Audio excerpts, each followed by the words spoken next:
नमस्कार। आज मैं आपको विष्णु भगवान के मत्स्य अवतार के बारे में बताऊंगी। प्राचीन काल में सूर्य के पुत्र मनु थे। मनु महाराज समाशील, संपूर्ण गुणों से संपन्न, सुख दुख को समान समझने वाले और बड़े ही वीर थे। उन्होंने अपना राज्य पुत्रों को सौंप दिया और मलयाई के भाग में जाकर घोर तपस्या का आरंभ किया। करोड़ों वर्ष व्यतीत हो गए। ब्रह्मा उनकी इस कठोर तपस्या से प्रसन्न होकर उनके सामने प्रकट हुए और वर मांगने को कहा। महाराज मनु ने उन्हें प्रणाम किया और एक सर्वश्रेष्ठ वर मांगा। उन्होंने मांगा कि प्रलय के समय वे जीवन समूह की रक्षा में समर्थ रहे। ब्रह्मा ने तथास्तु बोला और अंतर्ध्यान हो गए। एक दिन महाराज मनु आश्रम में पितृतर्पण कर रहे थे।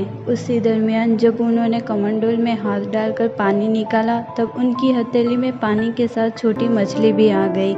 महाराज मनु को उस छोटी मछली को देखकर दया आई और इसलिए उसकी रक्षा की और कमंडल में वापस से उसे डाल दिया। रात में वो मछली 16 अंग बड़ी हो गई। तब वो मछली पुकारने लगी, मेरी रक्षा कीजिए, मेरी रक्षा कीजिए।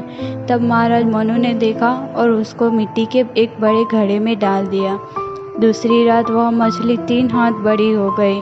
वह फिर से पुकारने लगी कि रक्षा कीजिए, रक्षा कीजिए। इसलिए तब महाराज ने उसे कुएं में रखा। कुएं में भी वह अट न सका, इसलिए सरोवर में डाला। वहाँ भी वो 1 योजन बड़ा हो गया और रक्षा कीजिए पुकारने लगा।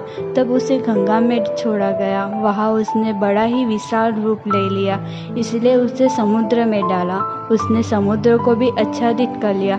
वह देखकर मनु भयभीत हो गए और पूछने लगे, क्या आप असुर राज हो? नहीं तो आप वासुदेव भगवान हैं, क्योंकि दूसरा कोई ये कैसे हो सकता है?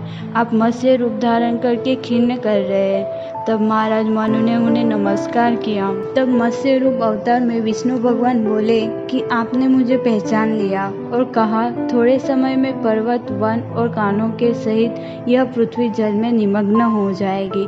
तब आपको सभी जीव समूह की रक्षा करनी है।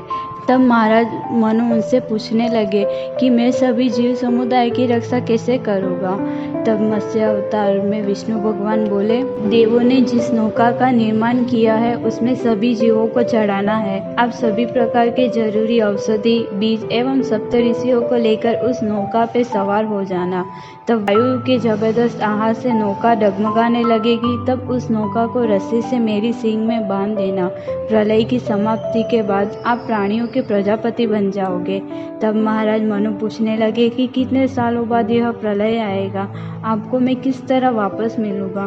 तब भगवान कहने लगे, जब इस पृथ्वी पर वृष्टि न होने के कारण बहुत उष्मा पैदा होगी, तब मेघों से बहुत ही अधिकतम प्रमाण में वर्षा होगी और चारों ओर से पृथ्वी जलमग्न हो जाएगी। तब वेद रूपी नौका को ग्रहण करके समस्त जीवों और बीजों को लाद देना और उस नौका को मेरी सींग से बांध देना। ऐसा कहकर भगवान मत्स्य अंतर्ध्यान हो गए।